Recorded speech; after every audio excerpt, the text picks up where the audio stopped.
Hello my dear students, कैसे हैं आप सभी। आई होप आप सभी बहुत अच्छे होंगे। मैं हूं महिमा और मेरे साथ आज हम सॉल्व करेंगे वर्कशीट नंबर 71।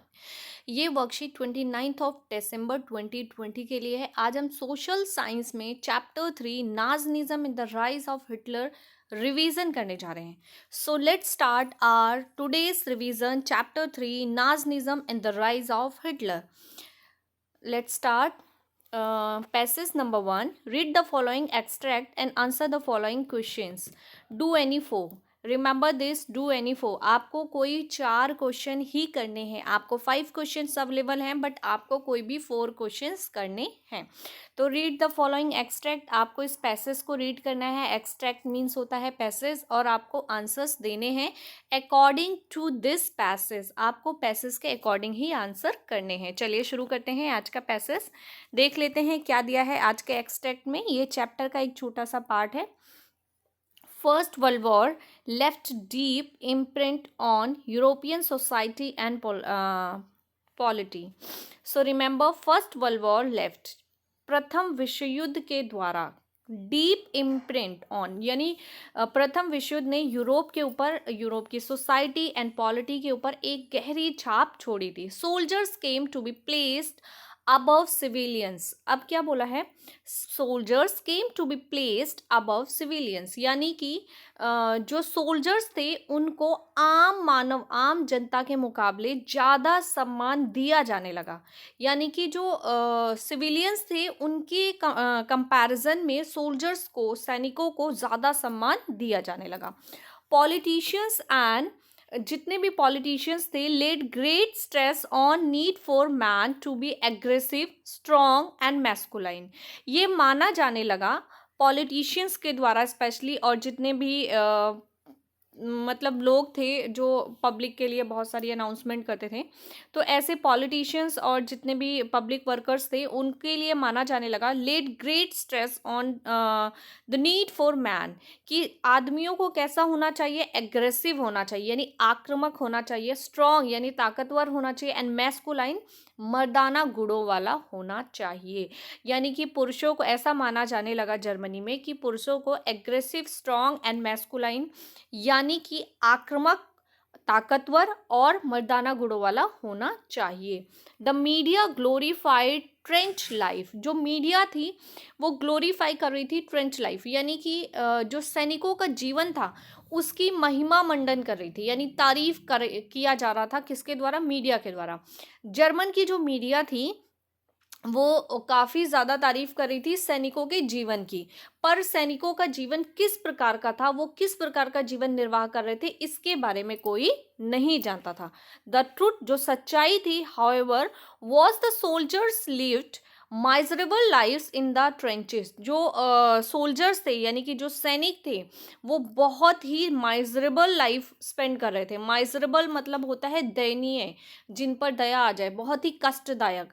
तो जो सोल्जर्स थे वो बहुत ही ज़्यादा कष्टदायक यानी माइजरेबल लाइफ स्पेंड कर रहे थे ट्रेंचेस में।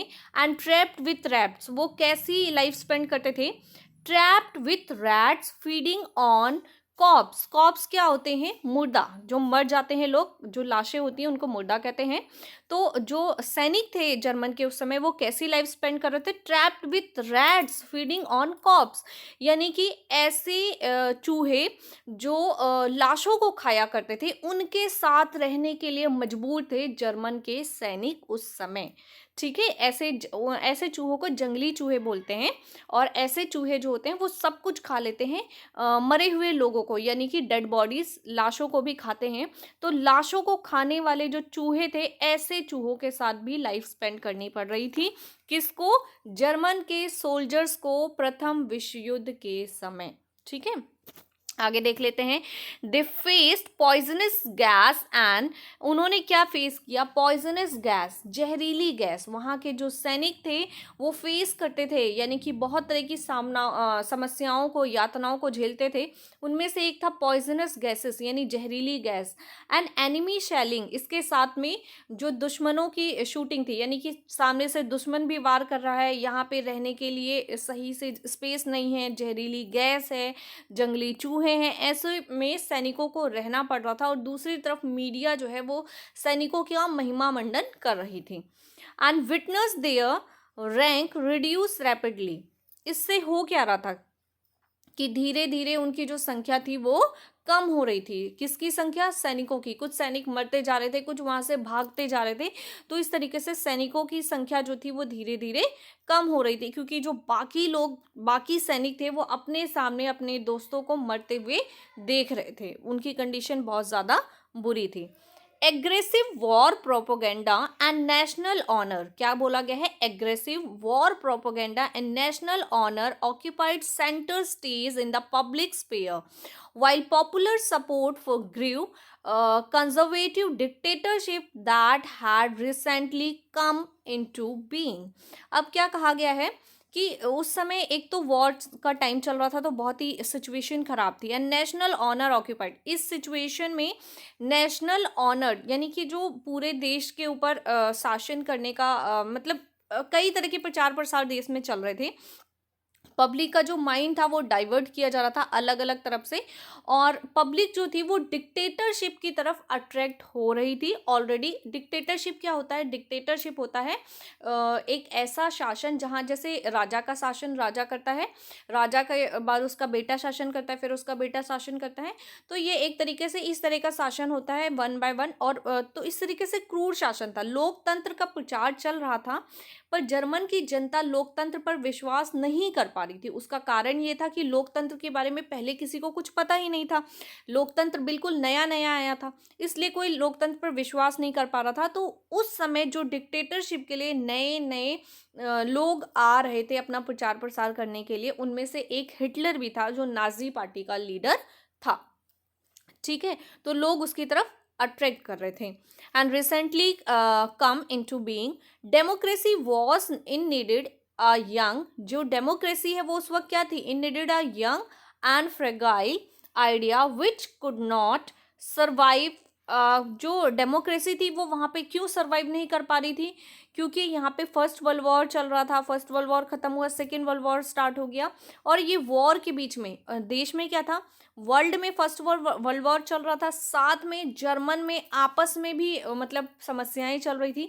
तो इन दो युद्धों के बीच में जो जर्मन की जनता थी वो कंफ्यूज हो गई थी, बहुत ही ज़्यादा कंफ्यूज हो गई थी। That's why democracy was indeed a young. और डेमोक्रेसी क्या था? बहुत ही नया था, एक नया विचार था इन लोगों के लिए, इसलिए डेमोक्रेसी पे विश्वास ना करके सबका विश्वास जो था वो डिक्टेटरशिप की तरफ अट्रैक्ट कर रहा था। तो ये है हमारा आज का छोटा सा पैसेज। आई होप आपको समझ में आया होगा। चलिए इस पर बेस्ड क्वेश्चंस देख लेते हैं। आज का फर्स्ट क्वेश्चन है चूज द करेक्ट ऑप्शन। आपको क्या करना है? 4 ऑप्शंस दिए गए हैं, इनमें से कोई एक ऑप्शन सेलेक्ट करना है। Which of the following left deep imprint on European society and polity. आपसे बोला गया है which of the following left deep imprint, यानी कि यूरोप के ऊपर किसका प्रभाव पड़ा उस समय। तो आपको ऑप्शंस दिए गए हैं 4, media, politicians, government and first world war. तो करेक्ट ऑप्शन क्या है? Correct option is D, option D, first world war is your correct option. Question number 2 की बात करते हैं। Right the sentence after correction. आपको क्या करना है? जो सेंटेंस लिखा हुआ है ऑलरेडी उसे रीड करना है, उसमें कहीं ना कहीं कोई मिस्टेक है, इसे रिकरेक्ट करके दोबारा लिखना है। ठीक है, रीराइट करना है। चलिए देख लेते हैं सेंटेंस क्या है। सेंटेंस है civilians came to be placed above soldier during the first world war. Now question number 3, fill in the blanks. In reality, soldiers lived as lives in the trenches. Question number 4, whose lives were miserable during First World War and why? Question number 5, why the popular support grew for conservative dictatorship? Now, let's start passage number 2. Read the following extract and answer the following questions. Do any 4. Again, do any 4. आपको passage को read करना है और कोई भी 4 questions को done करना है. Only 4 questions. Select any 4. Let's start our today's next passage. Hitler was a powerful speaker. Hitler जो था वो एक बहुत ही पावरफुल स्पीकर था, यानी कि एक बहुत अच्छा वक्ता था, बहुत अच्छा बोलता था. His passion and his words moved people. उसका जो पैशन था, उसका जो शब्दों को बोलने का तरीका था, वो क्या करता था, लोगों के माइंड को डाइवर्ट कर देता था, क्योंकि वो इस तरह से बोलता था, इस प्रकार से अपनी बातों को सामने रखता था कि लोग उसकी बातों को सुनने के लिए और मानने के लिए मजबूर हो जाया करते थे, अट्रैक्ट करता था। कुछ लोगों की स्पीकिंग पावर बहुत अच्छी होती है, तो वो जब स्पीक करते हैं, वो जो स्पीच देते हैं, उससे लोग अट्रैक्ट होते हैं। तो हिटलर भी एक ऐसा ही पर्सन था। He promise to build a strong nation. उसने क्या प्रॉमिस किया? He promise to build a strong nation under the injustice of Versailles treaty and restore the dignity of the German people. Remember this. उसने क्या बोला? उसने बोला he promise to build a strong nation. उसने promise किया कि वो एक स्ट्रॉन्ग नेशन बनाएगा। जर्मन एक बहुत ही वीक नेशन बन चुका था आफ्टर फर्स्ट वर्ल्ड वॉर। तो उसने क्या बोला? He promise to build a strong nation under the injustice of Versailles treaty. और वर्सलाइज ट्रीटी के द्वारा जो इनजस्टिस हुआ था, यानी अन्याय हुआ था जर्मनी के साथ, उसने बोला कि वो उसका प्रतिशोध लेगा, यानी बदला लेगा। And restore the dignity of the German people. और जर्मन के लोगों का सम्मान, उनकी प्रतिष्ठा वापस उन्हें दिलाएगा। ऐसा वादा किया किसने? हिटलर ने किया जर्मन की जनता से डिक्टेटरशिप में, यानी कि वो शासन में आया उससे पहले उसने जनता से ये वादे किए। ही प्रोमिस्ड। उसने अगेन प्रॉमिस किया, वादा किया, employment for those who looking for work. वो लोग जो नौकरी की तलाश कर रहे हैं उनको रोजगार देगा। And secure a future for the youth. और यूथ का जो फ्यूचर है उसको सिक्योर करेगा, यानी कि जो आज की जनरेशन है, जो यूथ है, उसका भविष्य सुधारेगा।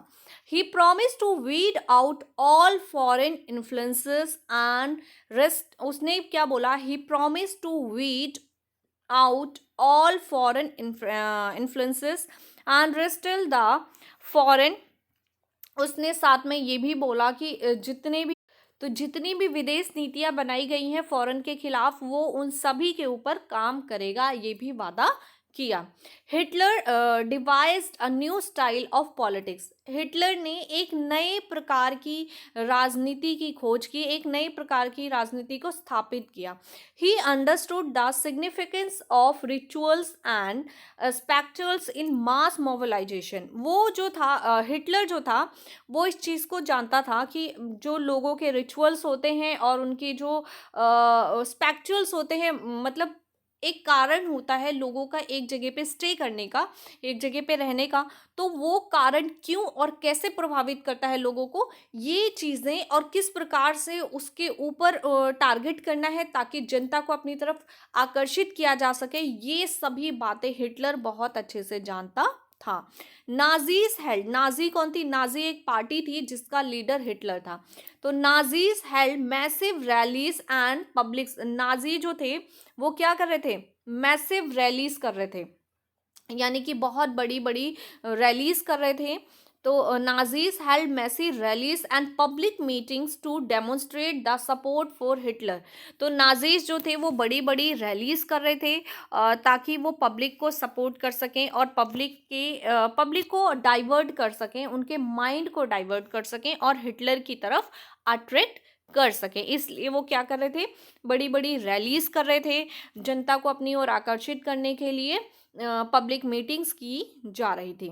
And the red banners with the swastikas and the Nazi salute and the ritualised rounds of after the speeches were all this spectacle of power.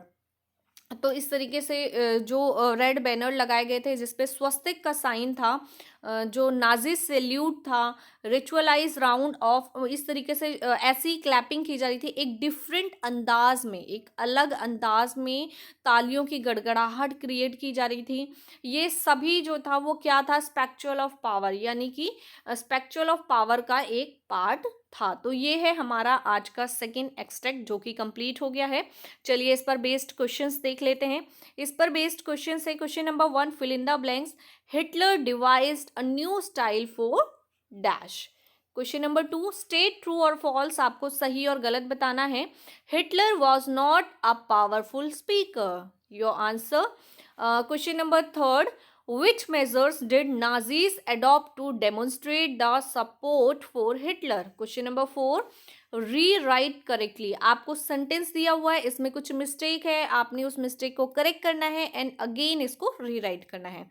Sentence is the red banners with the swastiks and the Nazi salute and the ritualized round of applause after the speeches were all part of this spectacle of peace.